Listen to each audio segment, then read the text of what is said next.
Thank you for all making yourselves available at this at 9 o'clock in the morning in Pretoria, for those who come from Joburg in particular, but also for everyone else. And being here this morning for the seminar. We've, because of some issues with speakers, we're going to change our program around a bit. I hope you don't mind too much. So let me just explain that before I make some other comments.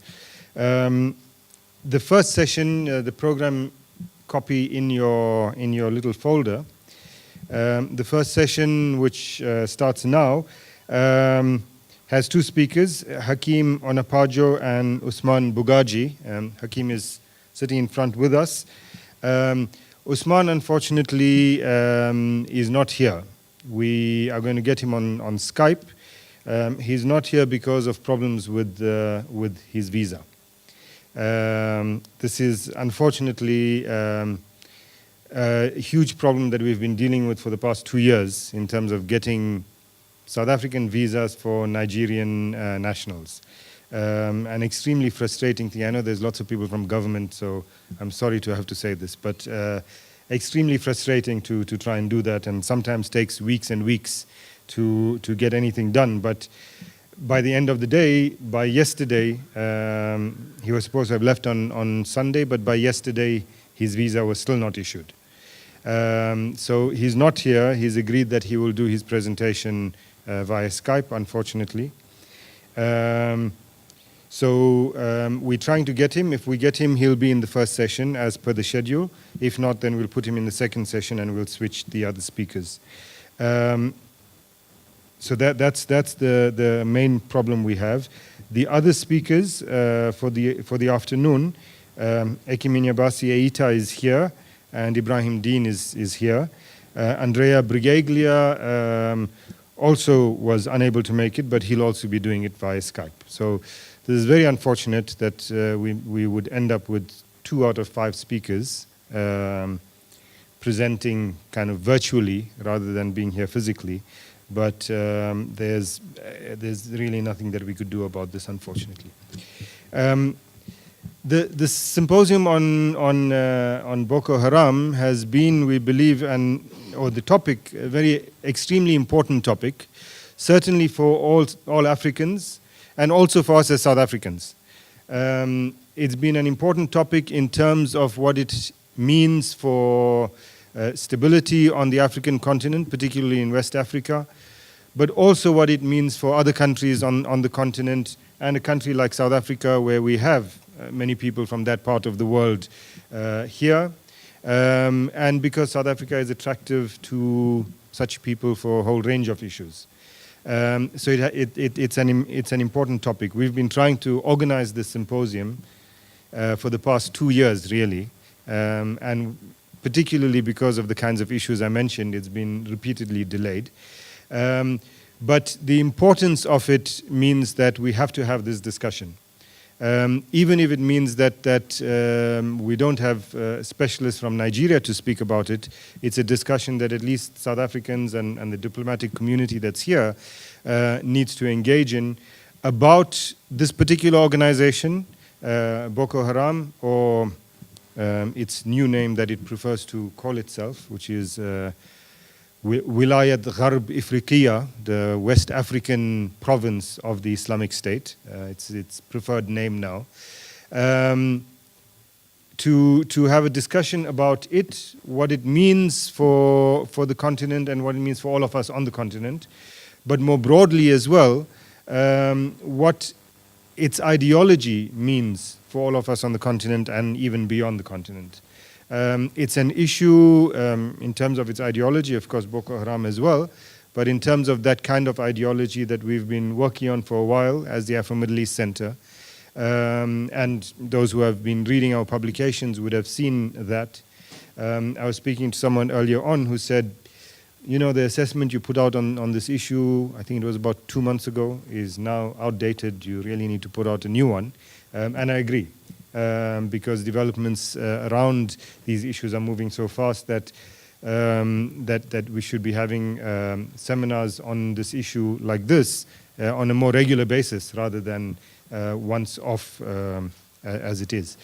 So with those introductory comments, and I think that everyone is here would agree with me about the importance of the topic. So I'm not going to go further into that issue. Let's get straight into the program. We're pleased to have our first speaker for this morning, while we try and get hold of Usman, is Dr. Hakeem Onapajo. Hakeem is a postdoctoral fellow at the University of Zululand, so he's kind of South African.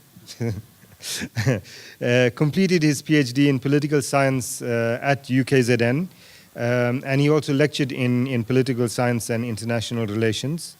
His publications include a number on conflict and terrorism, on religious politics and on violence, as well as elections and democratization and Africa's international relations. He's also consulted at some point for the Nigerian government, and is editor-in-chief of an online magazine called the Nigerian Academia, which deals with other issues around education, rather than the kinds of things that we're talking about. But he's been a keen follower of the activities and the development of Boko Haram and what it means for Nigeria politically, socially, etc. He's going to speak to us this morning on the rise of Boko Haram, its origins, where it comes from, why it arose, and its changes over time to the point where we are at the moment, where, in a sense, Boko Haram is no longer simply a Nigerian organization, but people in West Africa would agree, I think, a transnational organization. Hakeem. I have to start by thanking the organizers for inviting me alongside a number of scholars of international standing to discuss this very important topic that concerns not only Nigeria and Nigerians, but every one of us as Africans and members of humanity. I must admit that I am so much delighted to be here this morning, especially looking at the quality of audience in my presence. Have been asked, as the first speaker has rightly mentioned in his introductory remarks, that I'm supposed to come and discuss the rise of Boko Haram and its transformation over the years. So I am going to approach the topic by doing a brief discussion on the evolution of the group and factors that explain its emergence from being a missionary group to a domestic terrorist organization and to a transnational terrorist network. As a starting point, I need to do a little bit of clarification on the concept of Boko Haram itself. Boko Haram, as we all know about the group today, as a title or label given to the group, is not actually the original name of the group as the leadership of that particular group calls it. Boko Haram, in literal meaning, means education. Western education is forbidden. Western education is forbidden. But this is not actually the original name given to it by its leadership. It's actually, that particular label, it's actually a direct product of the perception of the public where Boko Haram operates, the community, how they perceive the ideology and the activities of Boko Haram. Hence, their decision to tag the group Boko Haram. Western education is forbidden. And as a result of that, the media picked it up. And since then, the name has got stuck with that particular group. Before Boko Haram the group has been called some other names. They've been called the Nigerian Taliban. They've been called Yusufia, that's the followers of Yusuf, a name given to it by the name of its founder, that's Muhammad Yusuf. I would get to that later. But the group, sometime in 2010, came out in one of its releases to make a clarification on its name and its identity. They said their name is Jama'atu Halu Sunnah Lidawatil Wali Jihad. Lidawatil Sunnah Wali Jihad. Meaning the people committed to the teachings of the prophets and struggle in the cause of God, that's Allah. And sometime in 2015, as it's been mentioned earlier, the group changed its name to Islamic States of the West African Province, ISWAP, after it gave its allegiance to ISIS in the Middle East. And this has been the changing nature of the identity of the group. But for the sake of our discussion today, and for the sake of the popular name which it has, we would make use of the name Boko Haram. So in terms of its historical origin, there are different narrations about how the group actually emerged. In some narration, it's argued that the group actually emerged in the 1990s, particularly in 1995, and founded by someone by the name Abubakar Lawan, who has a connection with the Middle East. It's based on this narration, it's argued that under the leadership of Abubakar Lawan, Muhammad Yusuf, who happens to be the founder, the name which we all know of later as the founder of the group, that Muhammad Yusuf actually operated under Abubakar Lawan. But the most reliable of the accounts and the most popular is the fact that the group, in terms of its origin, actually derived its existence from the thoughts, the teachings, the activities of Muhammad Yusuf, who started his movement in 2002. Muhammad Yusuf happens to be an errant student of a notable Islamic scholar in Kano, in northern Nigeria. Sheikh Jafar is well notable in Kano. He does tafsir of the Quran. Is a notable teacher. So he was a student of Sheikh Jafar, but once his thoughts began to deviate from the mainstream teachings of his teacher, he went away. And his activities, his movement targets young students of the university, civil servants, unemployed youth, and a number of individuals from the rich class.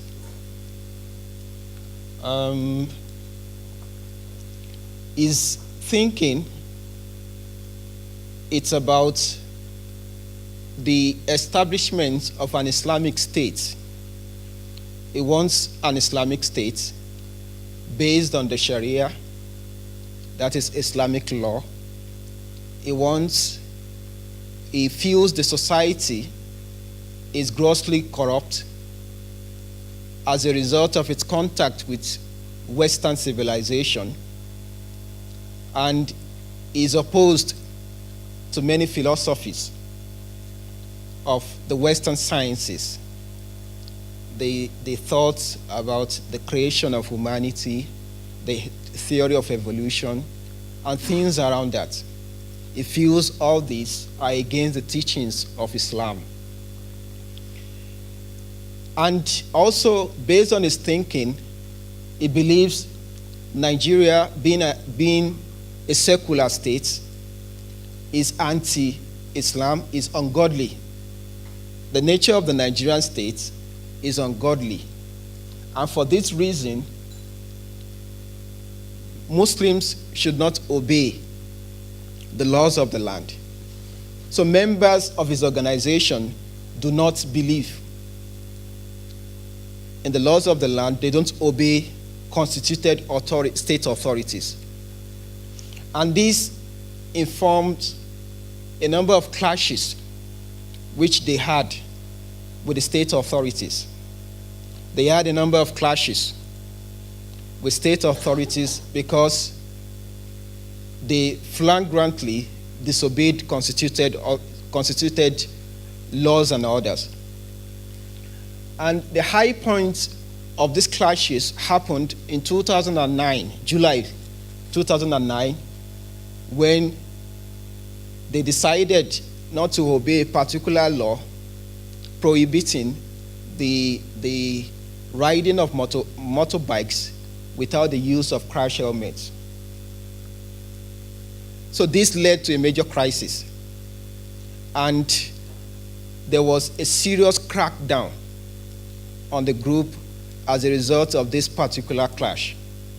In fact, it was this particular event that led to the murder of Mohammed Yusuf himself, who was killed in police custody. After he was arrested, he was killed in the police custody, and a number of their senior members, their properties were destroyed, their family members were killed. And some of their senior members happened to go underground.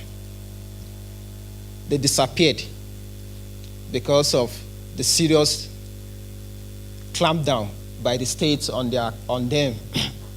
So they now reappeared in 2010. His deputy, Abubakar Shekau, now declared. Abubakar Shekau was thought to have died when the crackdown happened. But suddenly they saw him reappear in 2010, and his message to Nigeria and the world was that a war had begun. And he was out there to seek a revenge for what happened in 2009. And since then, Nigeria has never remained the same. Nigeria and the West African region has never remained the same. Boko Haram, since then, has committed serious violent activities. And there are several reports that buttress this particular point. According to the United States Council of Foreign Relations reports from them, it's estimated as at August 2015, the last time I checked, that about 22,000 people have been killed because of the violence related to Boko Haram. According to Amnesty International, in their 2015 report, in 2014 report, after about 240 girls were abducted, which gained international attention, the Amnesty International reported that about 2,000 women and girls have been kidnapped by Boko Haram. According to the International Organization of Migration, IOM, they mentioned that about over 1 million people have been displaced as a result of the activities of Boko Haram. In fact, one of the senior officials of the UNCHR mentioned that the refugee crisis created by Boko Haram happens to be almost the same as the crisis of the Syrian refugees. But unfortunately, this is underreported in the media. So this actually shows the extent of the problem we have at hand. And this actually is not only affecting Nigeria, it's affecting the whole of the West African and Central African region. So, to move forward, we need to look at some of the factors that actually explain why the group has grown over the years to become a monster that has refused to leave our midst. The first explanation is for us to look at the nature of the global system in which we live presently. The global system is characterized by a phenomenon of globalization. And one aspect of globalization is the trend of religious extremism and terrorism. According to someone, a theorist or a very notable scholar of terrorism, he said the world has gone through different waves of terrorism. The name of the scholar is David Rappaport. He came up with the theory of the 4 waves of terrorism. In the first wave, which happened in between 1880 and the 1920s, he said the first wave is what we call the anarchist wave. This is a period, this particular wave of terror is driven by a doctrine of anarchism, a belief in voluntary association, opposition to state authorities. And for this reason, those that were specially targeted were monarchs, prime ministers, and presidents. States, symbols of the states were the major targets. So according to Rappaport, the second wave is a wave of anti-colonial struggles, which actually occurred between 1920 and late 1960s. And this was actually driven by struggle for national independence, self-determination by nationalist group against European colonialism. And the major targets then were symbols of the colonial states: police officers, tax collectors, family members of the colonial masters, and a number of them. The history of South Africa explains or is an example of what actually happened in the anti-colonial struggle. Then the third one is the new left wave of terror, which was popular in the West from the 1960s. And according to Rappaport, this wave aimed at seeking justice at the global level, seeking equality. A number of violent groups emerged to seek a radical change in the global system, and find an order that promotes equality. Some of the notable groups in this particular wave were the Japanese Red Army, the West Germany Red Army, the Italian Red Brigades, and a number of them. So they engage in kidnapping, attacks on most especially Western leaders. And there was an attempt to actually kidnap Margaret Thatcher at this particular period. So according to him, the present wave we have is a wave of religious terrorism. And this religious terrorism does not only concern a particular religion, it's actually a reflection of religious extremism in nearly all religions. Christianity, Sikhism, Islam, and a number of them. In the case of Christianity, we've had the example of Joseph Kony, the Lord Resistance Army in the Central African region and some parts of the East African region. And in the case of Islam, there is increased number of Muslims involved in this present wave, which is unfortunate anyway. But the actual driver of this particular wave, the increasing trend of this within the Muslim world, is actually fueled by increased resentment for the United States and its allies because of their activities in the Middle East. And the perception of cultural imperialism. And it is because of this that there is a spread of this particular wave within the Muslim world. So looking at it within the context of Boko Haram, myself and two other colleagues at the...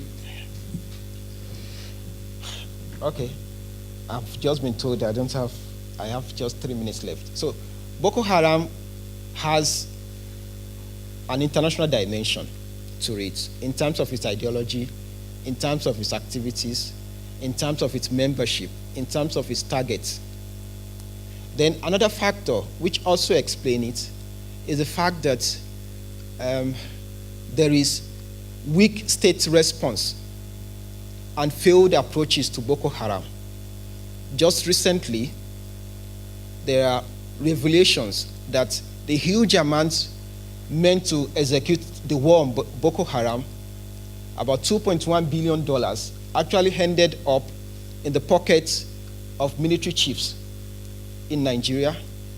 And a huge part of it was actually used to secure a re-election bid for President Goodluck Jonathan. So the money meant to fight the war was not actually used to fight the war. And this actually gave Boko Haram some strength because the guys that were supposed to confront them were not well equipped. Then another factor is the increasing cases of conflicts and state collapse in Africa. The case of Libya, the case of Somalia, the case of Mali, the case of Mauritania. Boko Haram was able to communicate, connect with the activities in these countries. And they used this opportunity to grow from being a domestic terrorist organization to a transnational network. Another factor is the politicization, politics in Nigeria. Nigerian politicians are over-politicized, and they try to use every means to play politics. Boko Haram also became another means for the politicians to negotiate power dynamics. The northern political elite argued that the whole idea of Boko Haram is in fact an imagination, that it's created by a southern president. Goodluck Jonathan is from the southern part of the country. That it's created by a southern president to rubbish the image of the northern political elite and also to destabilize the region for political gains. And to the southern political elite, they believe this is a creation of the northern elite to destabilize the government of a southern president. So this went on for some time and it created a distraction. Another factor which explains the growth of the group is connected to the last factor, which is the religionization of the discourse of Boko Haram, a division between Muslims and Christians. Nigeria is highly polarized on religious grounds, on ethnicity grounds. So the Muslims, the Christians, firstly, they argue that Boko Haram is a Muslim army, and they intend to Islamize Nigeria, to exterminate Christianity. And for the Muslims, they feel they are being, that the whole idea of Boko Haram is actually created by Christians to spoil their image. And this also went on for some time. So all this created enough avenue for Boko Haram to grow over the years. All these factors. I don't have much time anymore. So all I'm going to say as a conclusion, before I go, this actually concerns the international community. There was also a lethargic response, weak response from the international community. The international community for a very long time left Nigeria alone to deal with the Boko Haram terror. It was only perceived as a domestic, weak organization. And also from the side of the United States of America, it was more concerned about the human rights violations committed by the Nigerian army in fighting the war, rather than looking at the bigger picture of what problem is at hand with Boko Haram. And for this reason, embargo was placed on Nigeria in purchasing arms to fight the terror. And at the continental level also, we didn't see enough response at the level of the AU, at the level of the ECOWAS. So all this actually made Boko Haram to grow over the years. So one good news I have for you is that since the beginning of the new administration under President Muhammad Buhari in May 2015, there have been new narratives of Boko Haram. The narrative of Boko Haram is changing from a group increasingly conquering territories, gaining grounds in Nigeria, to a group that has been seriously degraded. Boko Haram used to control 22 local government areas in Nigeria. They successfully redefined or redrew Nigerian map, but now they've been highly decimated, and their activities have been seriously reduced. So there is light at the end of the tunnel, but Nigeria needs to address a number of issues and the international community for Boko Haram to be totally eradicated in Nigeria. It's not going to happen now, but it's going to happen if serious efforts are put in place to address the scourge of Boko Haram. Thank you very much.